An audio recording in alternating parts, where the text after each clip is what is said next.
Well, hello and good evening, everyone. Thanks for being with us here tonight for the Fisheries Regulation Scoping Meeting for the 2022-2024 season. I'm James Brower with the Idaho Fish and Game, and I will be the moderator tonight. I am joined by the fisheries staff. We have Brett High, our regional fisheries manager, and fisheries biologist John Heckel and Patrick Kennedy.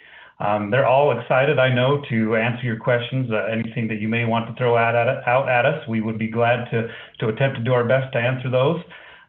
We view these fisheries as yours. They belong to you, and we really want to manage them exactly how you want us to manage them.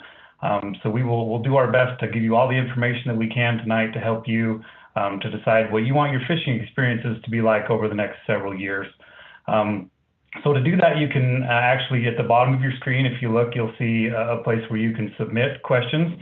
We see those in fairly live time. It does take about a 15-second delay or so, but we will try to get through all those questions. And we do appreciate when you submit those questions so that we actually have something to talk about when we get to the end.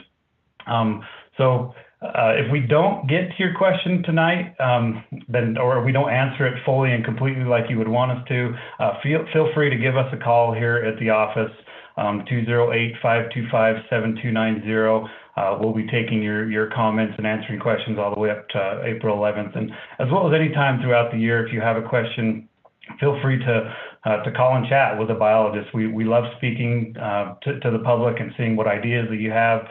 Maybe fishing is great where you go. Maybe it's not so great. Maybe there's some things that we can do to change that, or just some information that you may want to make your fishing experiences better. So with that, we're going to start tonight with a presentation from Brett High, our regional fisheries manager, and he's going to go over some explanations of some of the fisheries information data science that we use in the region to manage the fisheries on a regular basis. After which we will go directly into answering your questions. During this PowerPoint presentation, please feel free to type those questions in and we'll review them. If there's any questions that are similar, we may try to sort of combine some of those. So again, if you're not getting the answer that you expected, or you want to dive a little bit deeper into it, please give us a call here at the Upper Snake Regional Office. So with that, here is our video.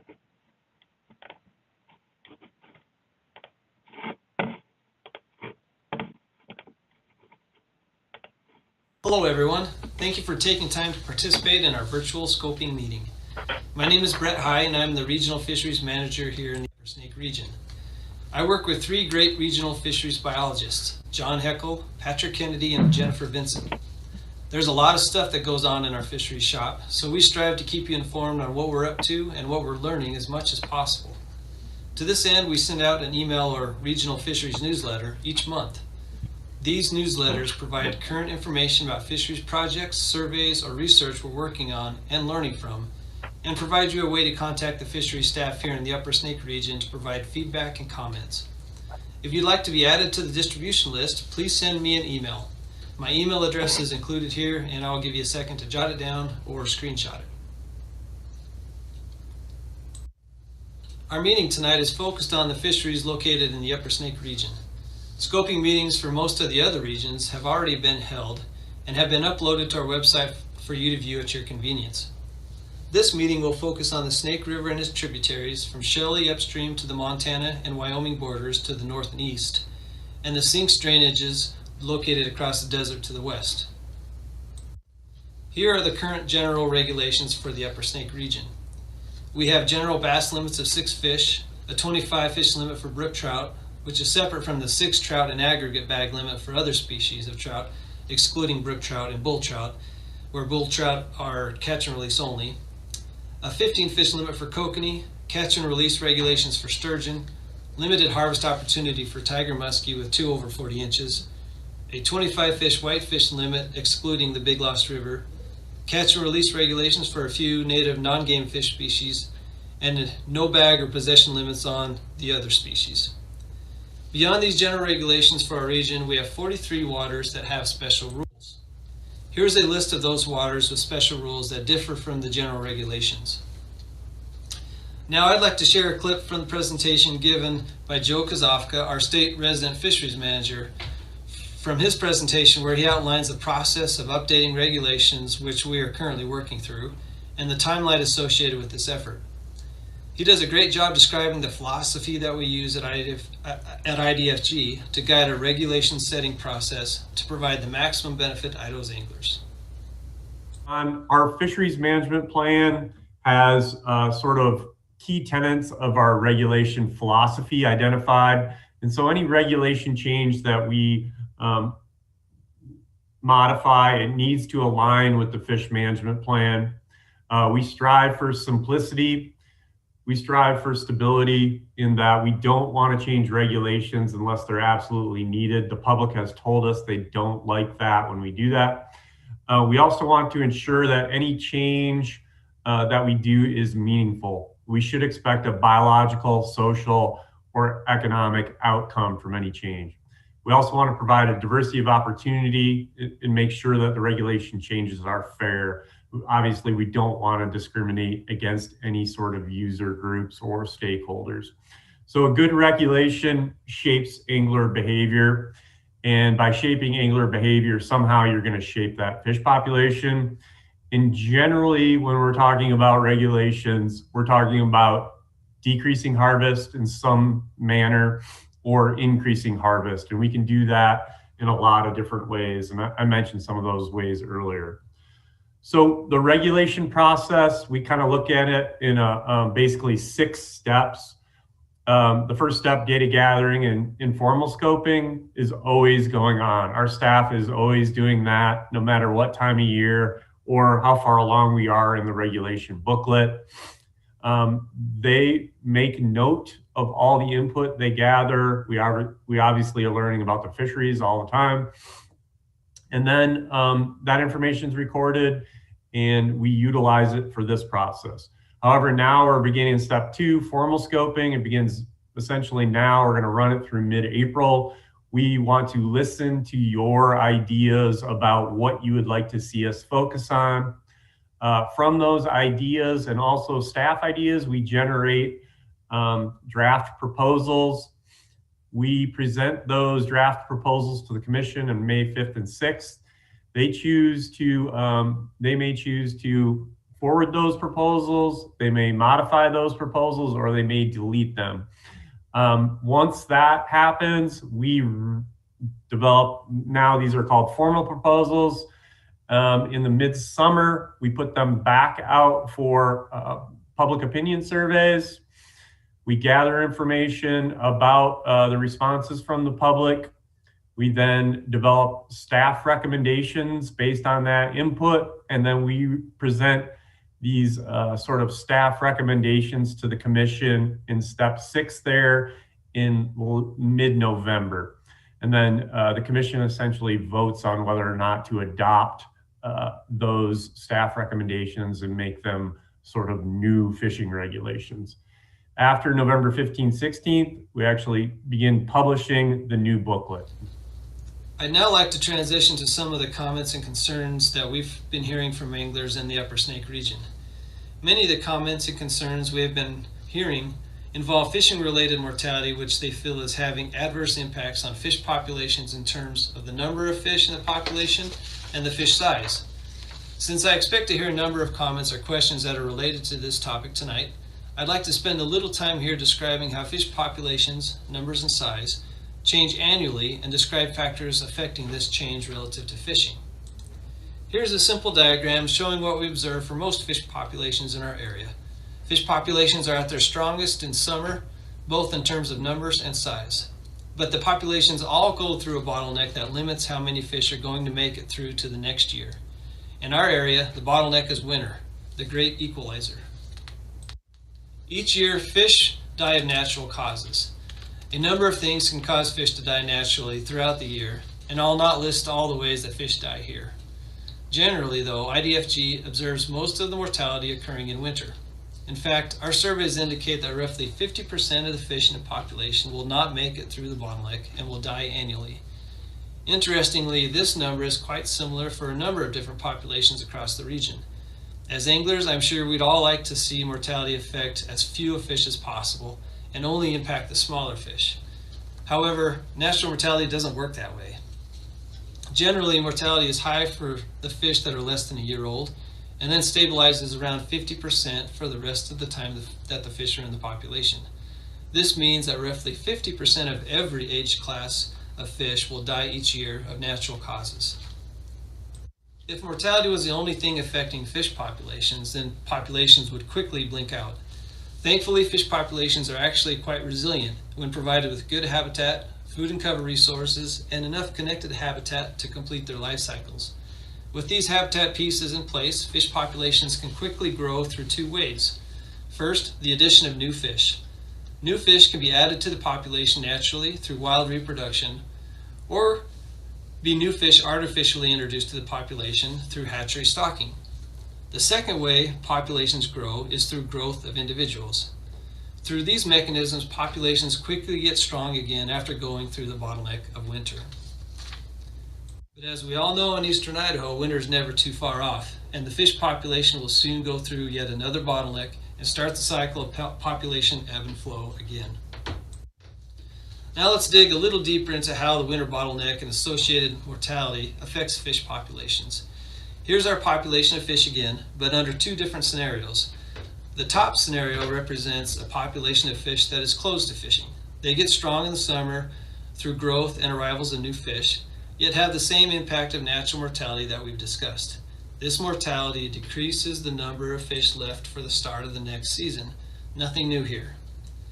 Now let's look at what happens to a population that allows fishing. For the diagram on the bottom of the slide, we are introducing another source of mortality. Whether through harvest or hooking mortality, the fish marked with red X's are those in the population removed prior to the bottleneck due to fishing. The interesting thing here is the biological principle of harvestable surplus. This principle is what allows both fisheries and wildlife managers to provide opportunities for fishing and harvest. This principle works because those fish that are left in the population end up having a higher chance of surviving the bottleneck. They get squeezed less than a population with a bunch more fish entering the bottleneck. The bottleneck only lets a certain number of fish through, thus after the bottleneck or high natural mortality time frame, the end result is the same number of fish in the population for the start of the next season, even though fishing opportunities were present and caused some mortality. As long as fishing mortality does not exceed harvestable surplus, we expect no population impacts caused by fishing. Many of our regional fisheries are resilient and are found in high quality habitats. Many sport a large annual harvestable surplus. Additionally, many of our anglers practice catch and release, further limiting the impact of fishing mortality. Since we have had a number of comments and questions already aimed at reducing fishing related mortality, I wanted to review briefly today with you how fishing mortality affects populations and how resilient fish populations are.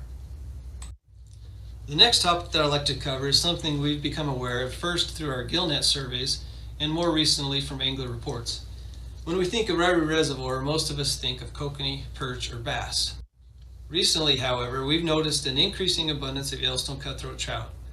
Currently, Ririe Reservoir is managed under general regulations, which would allow for a 6 fish daily limit for cutthroat. We used to stock cutthroat trout in Ririe Reservoir, which is why there has not been restrictive regulations. However, the cutthroat we stocked in Ririe did not grow well, and anglers were not satisfied with catching skinny cutties.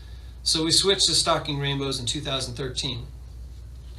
The fact that we are seeing a number of cutthroat in Ririe Reservoir now, and that they are healthy fish, makes us question whether these are remnant native cutthroat from the Willow Creek drainage.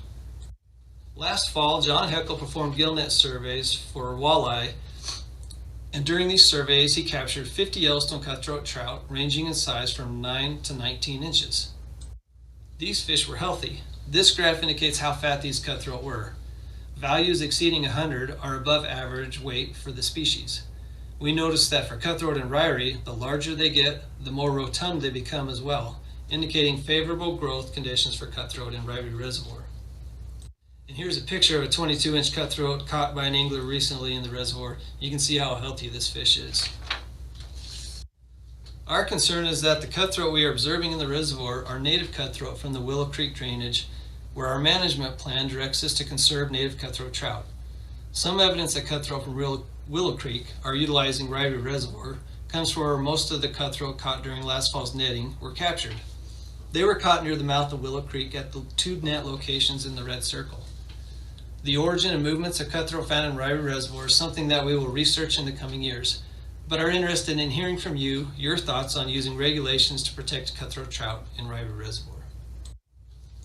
With that, I'd like to end this presentation and open up the remainder of our time for questions and comments from our angling public. Please know that we value the input from our anglers during this regulation process, as during any other time. Good two-way communication will be invaluable as we strive to prepare appropriate regulation proposals to make meaningful change to accomplish the goals and objectives set forth in this statewide fish management plan, while striving to meet expectations from our anglers.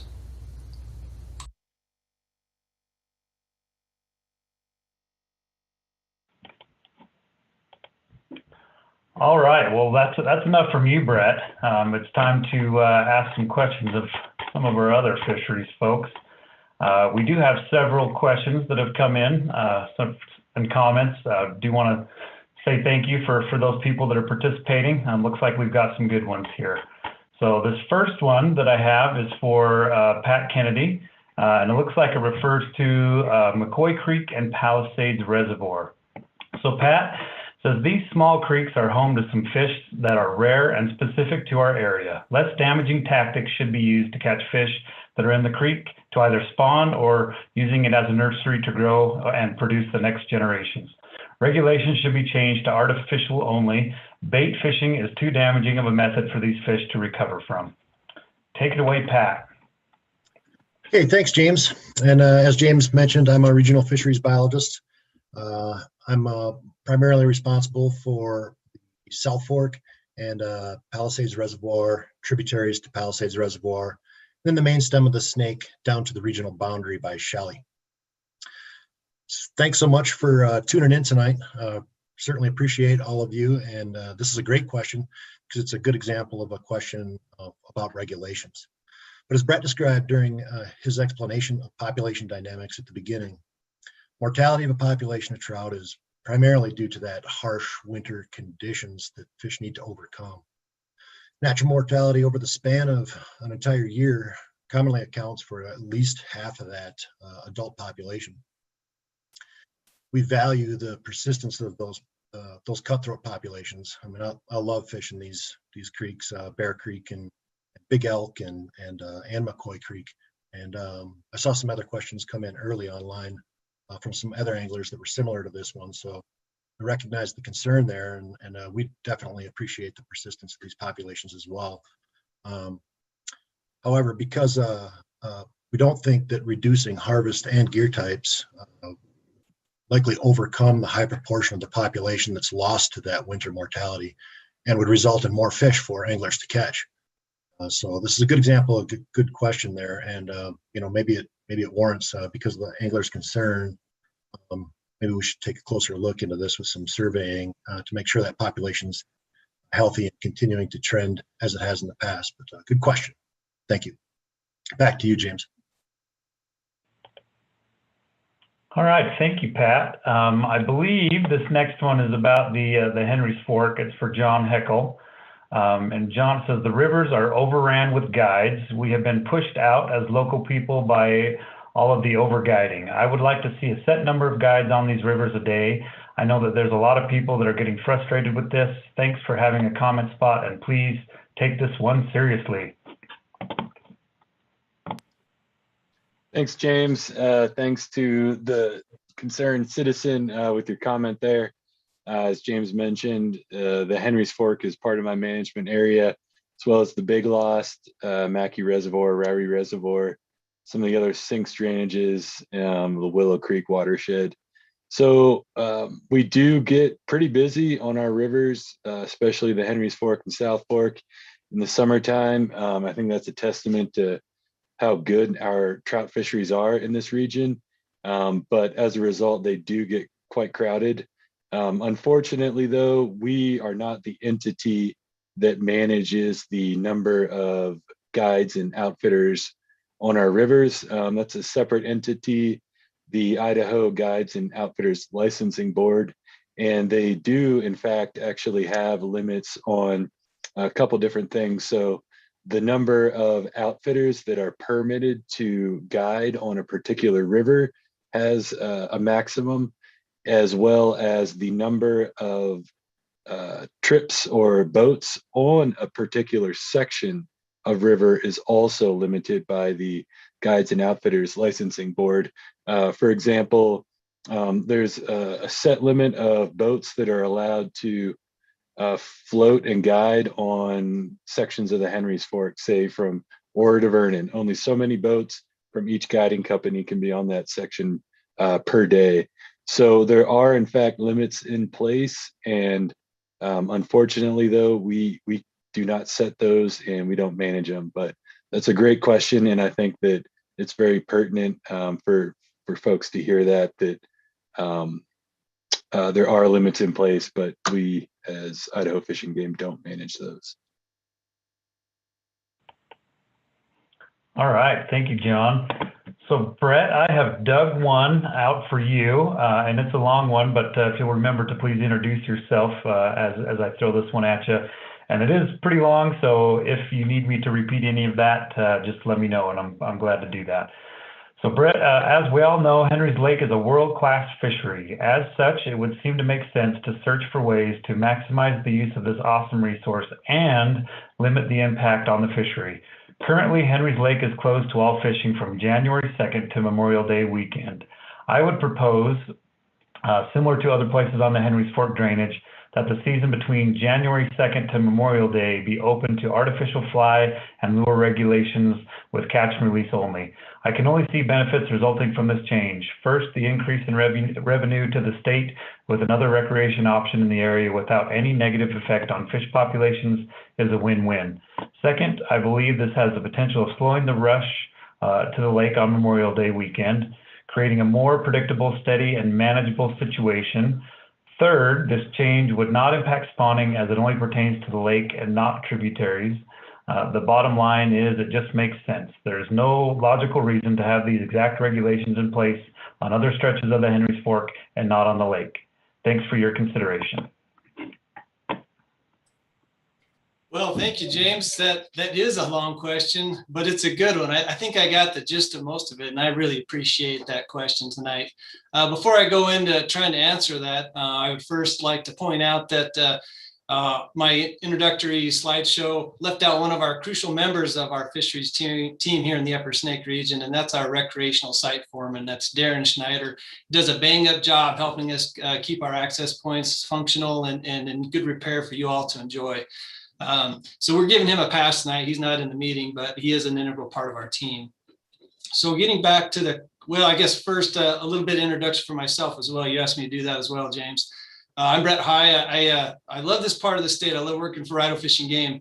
I grew up here in Eastern Idaho, and so I really appreciate the fisheries that we have here in this part of the world.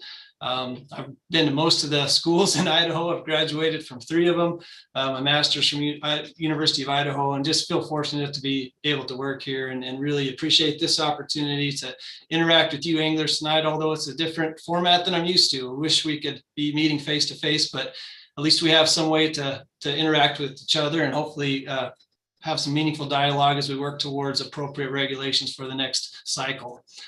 So the question that I heard here, long one, was actually it was formed in a very, very good proposal. You can tell that the individual thought out his thoughts and he basically sent us a proposal. I would remind everyone that we're at this stage just gathering ideas and information from which we will then form proposals to take on forward, as Joe explained. But we want to make sure that they're appropriate and beneficial. And essentially, the question revolved around opportunity at Henry's Lake and can the fish population withstand that? So bear with me as I try to share my screen here. I would like to show some information from Henry's Lake that we have.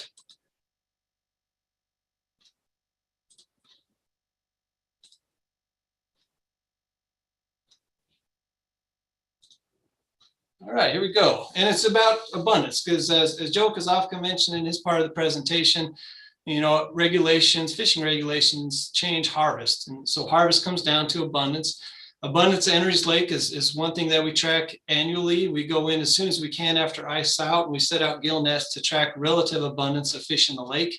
And that's what this figure shows here. The 3 different trout species that we find in the gill nets, cutthroat, hybrids, and brook trout, are represented by the different colors. And in combination, our management plan calls for a goal of 11 trout per net night. Last year, during our 2020 survey, we were well above this goal, and we have a lot of fish in the lake currently. What contributes to the fish in the lake is one of the things that we've been researching recently. I'm really excited by some of the tools that we have access to relative to Henry's Lake. One of the new ones that we started in 2017, marking individual fish in the lake that we spawn as part of the hatchery program. We use genetics to be able to track these fish. So with the fish that we spawn and records of those, we can actually take samples from the fish that we capture now in the lake and then correlate that back to the fish that we spawned previously and determine whether that fish is of hatchery origin or if it's a wild produced fish. And what we're learning is pretty tremendous from a management perspective. And what we're seeing is a lot of the fish in the lake are hatchery origin. It looks like 90% or more of the fish in Henry's Lake were actually spawned and then stocked later. So that's one aspect of this fishery, I guess, that provides management another tool to manipulate abundance if needed down the road. The other aspect that the question kind of ties into is fishing mortality. And I talked about that in the recorded presentation a little bit earlier. Another tool that we have at our disposal, and it's going to become more and more powerful, is a biological or a mathematical model to describe what's going on out there biologically. And that has to do with abundance and fishing, and more particularly harvest, which is of interest to all of us in Henry's Lake. What we're seeing from the preliminary results of this modeling effort is that most of the harvest is on that age class from 2-year-old fish to 5-year-old fish, which makes sense. Those are the size that you would anticipate people encountering most frequently and then harvesting. How this translates to how much mortality per age is kind of shaken out here. We see that of the fishing mortality, 10% at age 4 are harvested, less than 5% age 3, and just in generally less than 10% of each age class being harvested through fishing. But the real question is, how does that stack up, to the population as a whole? And again, preliminary results show that the fishing mortality here in the darker bars and natural mortality in the lighter gray indicates that for all age classes of trout that we're seeing in Henry's Lake, the vast majority of those fish are dying of natural causes. So it's not fishing mortality that appears to be driving this population. So I guess in response to the question that we had there, James, at least the component that had to do with fishing, it seems to me that there's definitely a lot of fish out there, and probably biologically some opportunity there for more fishing. James, were there other components that I need to circle back on? I am pretty sure you hit them all, Brett. So I think we're good there. Just scrolling down through the next questions. Looks like the next one is going to be for you, Mr. John Heckel. This individual says, why can't the Big Lost River have regulations similar to Silver Creek, the Big Wood Salmon, South Fork of Boise, for example, as above? Isn't it an anomaly that such a blue ribbon trout stream doesn't enjoy the protections of other such streams in South Idaho? Why is it that so, especially with why is that so, especially with the population growth in Idaho? Take it away, John. Thanks, James. Thank you for the question. That's a great question, and I did not anticipate that we would get through this without a big lost question. As such, we've been hearing some vocalizations from anglers in that region of our management area about population numbers in the Big Lost watershed. The Big Lost, it's a pretty big system. We have essentially a few different fisheries existing up there. We've got downstream of Ririe Reservoir, the tailwater reach, which we manage as a wild rainbow trout fishery. that has some special regulations in place. Actually, it's closed to harvest from December 1st until Memorial Day weekend, and the remainder of the year is the general trout limit. However, mountain whitefish in the entire Big Lost watershed are under a conservation management strategy, so there's no harvest of mountain whitefish there. There is no silver bullet regulation in all of our water bodies across the state where we can say, do this for all of them and it's going to make everybody happy. Unfortunately, that's just not possible. So, we're looking, you reference a few different fisheries, and in some of those fisheries you mentioned, particularly in the salmon, Bigwood and the South Fork of Boise, they all have wild native populations of red band trout. The salmon actually also has anadromous fishes and west slope cutthroat trout. So we're talking about a bunch of different species that are native and aren't native. Like in the Big Lost, we introduced rainbow trout probably over 100 years ago, and we've been maintaining those fisheries up there. Some with hatchery supplementation. Some of those are wild, particularly below the tailwater. Upstream of Mackey, we've introduced Yellowstone cutthroat trout, and those populations are predominantly naturally reproducing. So it's kind of there are a lot of components to answering that question. And I think that the bottom line is that we're talking about apples and oranges when comparing all of these different water bodies. And then also you've got to take into consideration the different user groups of these fisheries, and we have to make science-based decisions when we implement a regulation. And one of our current management objectives for the Big Lost watershed is to maintain and increase angling opportunities, whereas a more restrictive regulation would essentially limit the opportunities for anglers among all user groups that use the resource. I'm going to try to pull up a slide here, which was from a creel survey we did in 2019 in the upper Big Lost. And we're replicating this survey this year in the tailwater reach, where we are conducting creel. It'll be a year-long study, and then we're also conducting a tag-urit study on the wild rainbow trout population in the tailwater. Let me find the right figure here to pull up. And I just want to talk about some of the details from this study. Let's see here.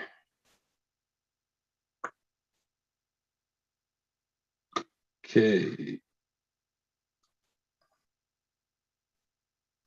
All right, I believe we're good here. All right, so this figure shows the total amount of effort in the upper Big Lost River, so upstream of Mackey Reservoir, by gear type. So it's pretty obvious that the dominant gear type using the fishery are fly anglers, and the fly angler ethic is often catch and release. I'm not saying that all anglers are like that. I harvest sometime. I'm a fly angler. I know plenty of fly anglers that also harvest. But, when we're looking at a user type that is predominantly catch and release, mortality really isn't an issue from angling.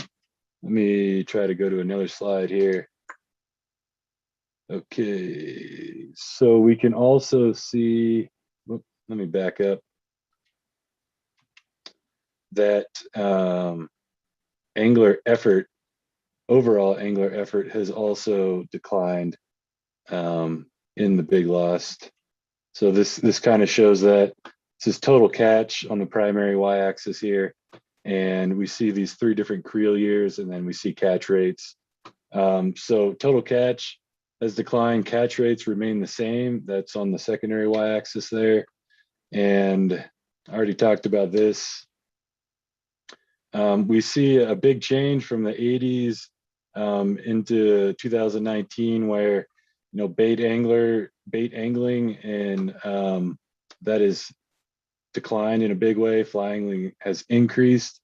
Here we go. This is the one I was looking for. This is number of fish that we estimated as harvested.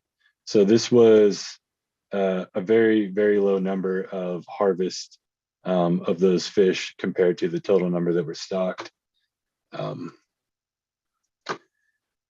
So, I'll just kind of end it there with there really isn't a silver bullet to maximize or to change.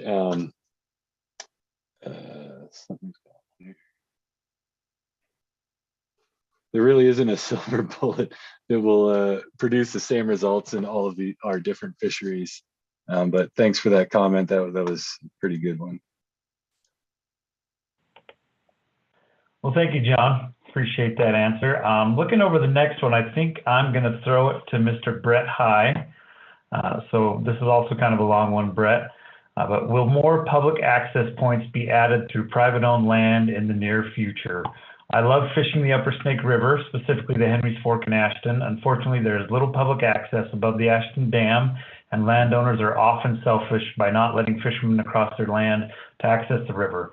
I'm all for private land ownership, but when it affects public waterways and access, then it is only good for the landowners. I have been told by landowners that they want to keep the fishing hole for their family as if they own the river next to their property.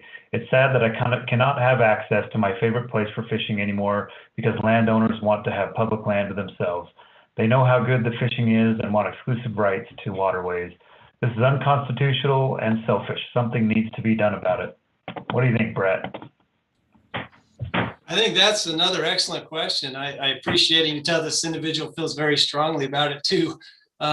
This is really not a regulation question, but I'm happy to take a stab at it. Access and providing access to our resources is one of the things that our anglers have identified as a big priority for what the Idaho Department of Fish and Game should focus on. Our most recent angler opinion survey listed that as a number 2 thing that of most importance that we should work on. So it is a priority of ours, and that spot in particular that was mentioned in that comment and question at Ashton Reservoir is an area where we could certainly improve and provide some more access.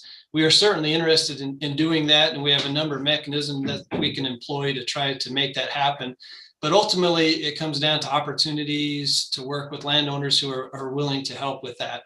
So we're gonna pursue that. I can't guarantee, when it would happen or if it would happen, but we're always looking for opportunities to try to provide more access while we maintain our existing access points. So good question. Thanks, James.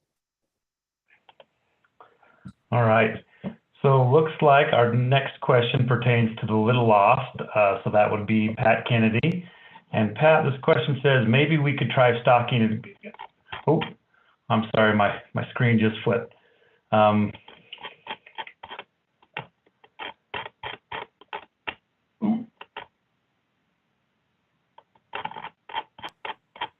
My question just, oh, here we go. Found it again.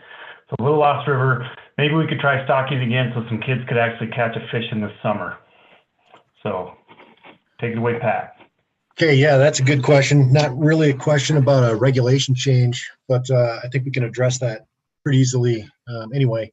So I turned to the fisheries management plan to look at this question, and we manage the Little Lost as a wild trout fishery. It has been managed that way since 1983 under a wild trout two-fish regulation since 1993.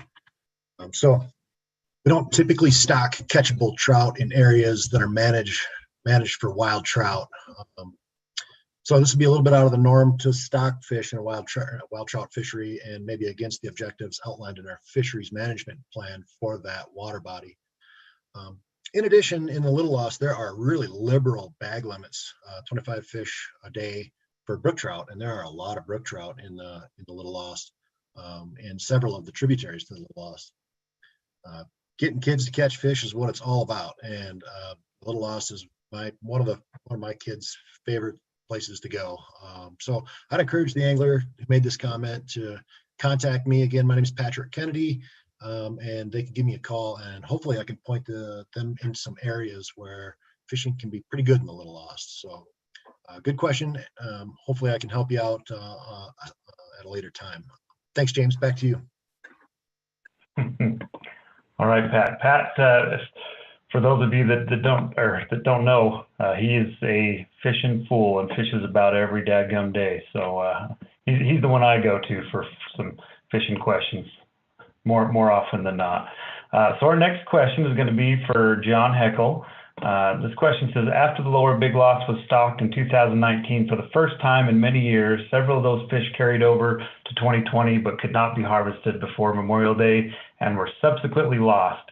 Allow harvest of fish in the lower river year-round.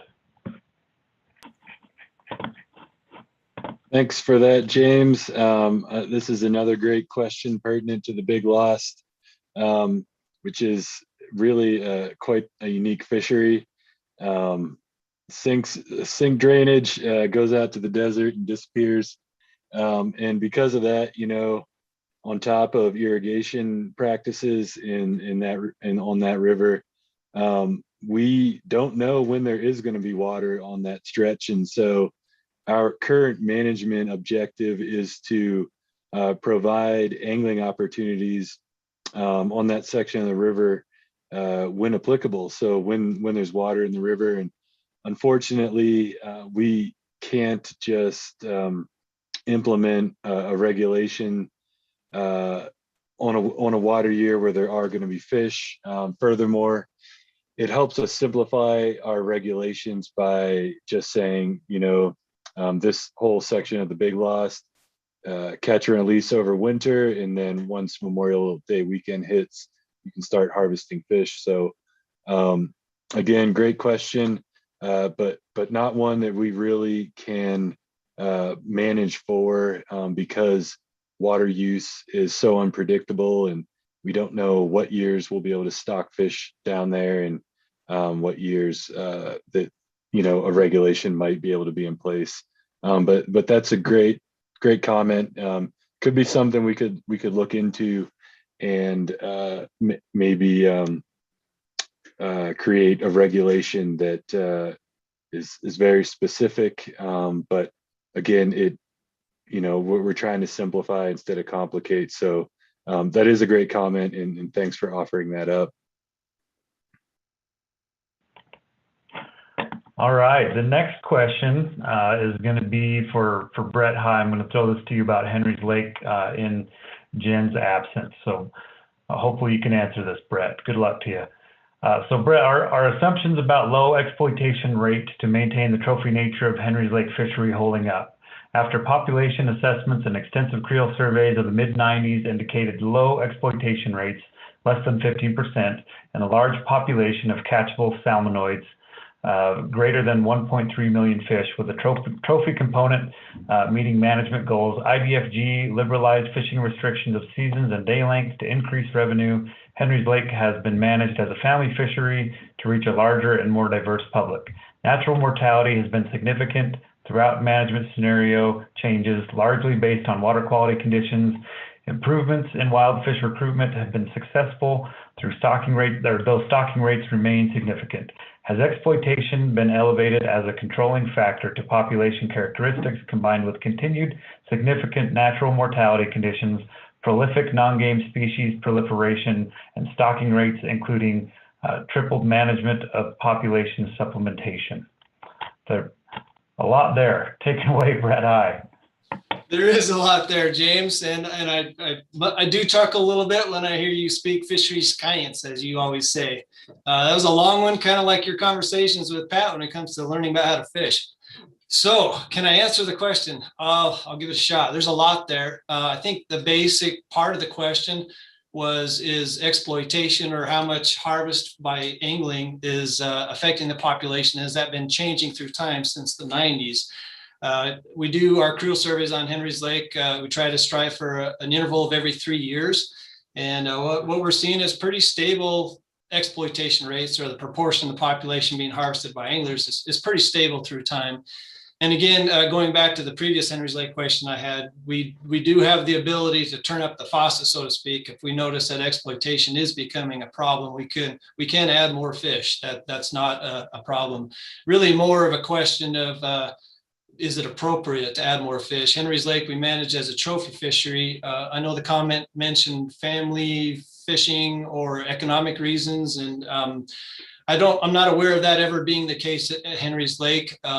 It's been managed as a trophy or a quality fishery since the 70s, and it is something that we put a lot of attention towards. We want numbers and we want size, and that's a hard line to follow sometimes. So is exploitation an elevated control or an elevator factor controlling that population?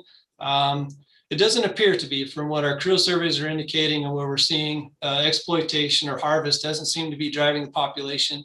The question or comment also alluded to some other things going on there, some not introduced fish species, competition and whatnot. And so that's certainly another question, and we could spend all night talking about it, but I guess I'll just stay with the core part of that question, that it doesn't appear that exploitation or harvest is controlling that population at Henry's Lake.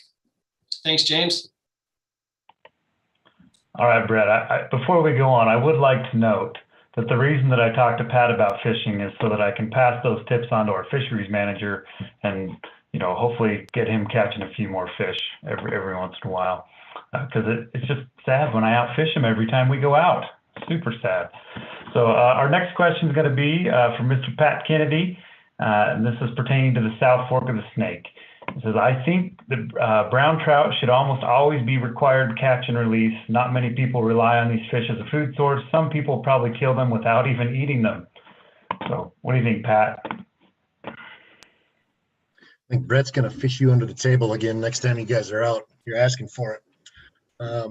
Anyway, this angler sounds like a brown trout advocate, and that I am as well. That are one of my favorite salmonids, right behind the Yellowstone cutthroat, of course. In the South Fork, we manage for healthy populations of cutthroat because the cutthroat is a unique population and a stronghold for cutthroat throughout the range. We know through creel surveys and my interactions with a good number of anglers in the South Fork specifically, and other places throughout the region, that there's a good proportion of anglers that like to harvest brown trout. We are mandated to provide that opportunity and not limit that opportunity. Furthermore, the population of brown trout in the South Fork is really resilient to harvest, and we have a long time series. We publish those abundance estimates every year. I'm a little afraid to try to show you the trend line of those abundance estimates, but trust me when I say that the abundance of brown trout in the South Fork has been really stable since the 80s. And we have liberalized harvest in 2018, and really the abundance of brown trout has gone up since then. So we just think that it's very stable, the brown trout population, and it can handle a good proportion of harvest. And that goes back to the discussion that Brett started with population dynamics, that's not really what limits the population, and there is a harvestable surplus available. But feel free to reach out to me. I'm happy to talk about fishing, and I don't fish that much. Back to you, James. He's lying. He canceled the fishing trip tonight to be here, actually. So our next question is for John Heckel. This question says, if the Lower Lost River below the dam is managed as a wild trout fishery, why do the regulations not encompass the summer and fall? Okay, great question. The regulations do encompass the summer and fall, so it's managed as a wild trout fishery. So we aren't introducing hatchery catchables or anything like that. So that wild rainbow trout population, I assume you're referring to the tailwater below the dam. That's wild rainbow trout production occurring there. And so the wild trout management strategy includes a special rule for a particular water body where it is a wild population of fish. And the special rule for this particular water body, the Big Lost Tailwater, is closed harvest for a portion of the year, which occurs from December 1st until Memorial Day weekend. So that's a special rule on a wild trout water. And then in the summertime, we're allowed to have our general trout regulations in place. Hope that answers your question. That's the nuts and bolts of wild trout and what it means in our management strategy. All right, thank you, John. The next question submitted on the website actually is for me from a Damon Keene. He says, do you actually do anything at IDFG? That was me and Damon. For those of you that don't know, Damon Keene used to manage the Henry's Lake fishery, a good friend of mine, and I appreciate the question. But yeah, after this, I'm taking a nap. So our next question submitted was for Brett High, I believe. And this individual would like to know, he would like to see one free fishing day in the winter months like we have in June. It would give people a chance to learn how to ice fish. This could be another tool to help retain fishermen and to recruit new people to the sport. Several other states offer 2 free fishing days each year, one day in the summer and one day in the winter months. Thanks very much. Wow, great question. Thanks, James, and thank you to whoever asked that. That is something that, again, it really doesn't fit into our process for regulation setting. That is a rule. So that'd be a separate deal, a separate process for getting that built in, unless I'm mistaken. But I really like that idea. I think especially in this region, we have a lot of opportunity for ice fishing. It's a great way to get inexperienced people out there that don't maybe not have a lot of gear. They can get out there and experience fishing on the ice. Yeah, I like that idea. So I'll definitely pass that forward and see if we can make some movement on it. Appreciate the question. And James, 33-16, buddy. That's all I'm going to say. No idea what you're referring to, Brett. No idea. Our next question is going to be for John Heckel. This individual says, these are great ponds to teach kids. However, that being said, more city ponds such as Rexburg Ponds, Jensen's Grove, and Pocatello Wellness Center need more variety of fish being stocked, not just rainbows, but bass, catfish, crappie, and bluegill, perch, and walleye. No, that's a great comment. I agree with you there. I grew up fishing for bluegill on small ponds and whatnot. However, that was a different state. But we are actually looking into diversifying some of the species that we stock into our local community ponds. One thing I do want to mention is it's cold here. That's obvious. You live here, and it can be tough on some of these warmer water species in the winter. But you should know that we are actively looking into introducing some bluegill and bass into some of our ponds. We actually do stock catfish, catchable size. Some of these are 5 to 10 pound catfish. We stock those in Jim Moore Pond, and we actually have put some into Ryder Park Pond over there on Sunnyside. So there are some other options besides trout. We've got perch all over the place in Jim Moore Pond. We have perch in Ririe. Great fishing opportunities there, especially with kids. Walleye, they were illegally introduced into Ririe, and they can pose a serious threat to some of our other salmoniid populations. So they can be a bit of a disaster in a water body. But some of these other species, I like your comment. I would love to see some bluegill around. They're great for kids, and they taste quite well too. So do know that, yes, we are looking into diversifying some of the fish species in these ponds. So stay tuned. All right, John, I was just informed that we are reaching our last comment from the website. So if anybody out there is still hanging with us, please take the time right now and send in your question or your comment, and we can continue on with this conversation. So this one is going to be for Brett, and it says, remove the limit on brook trout. They are the #1 threat to bull trout existence, federally listed threatened species in watersheds due to a habitat competition hybridization with bull trout. So that's it. That's for you, Brett. All right, thanks, James. Another question, and yes, someone that obviously thought through this too. Brook trout certainly are a threat to, or brook trout are a threat to bull trout, and we do have bull trout in the Upper Snake region in one drainage out in the Little Lost. So the 25 fish rule is a general rule that applies to the whole region. And as Joe Kozofka mentioned in the slideshow at the beginning of tonight's meeting, one of the things we strive for in our regulations is simplicity. And so we really want to make sure that our regulations are as simple as possible. Most regions across the state have similar type of brook trout limits, and I would certainly be all for removing 25 fish limits on brook trout and opening that up, because generally I don't think people harvest that many brook trout anyway. It probably have very little impact to how much harvest actually occurs on brook trout in most locations. But again, in the terms of trying to keep our regulations simple, it probably have to be more than just the Upper Snake region to make that change. It's just, we don't want to confuse our anglers. So good comment. Thanks, James. All right. Well, we don't have any more comments that have come in other than an individual that said thank you.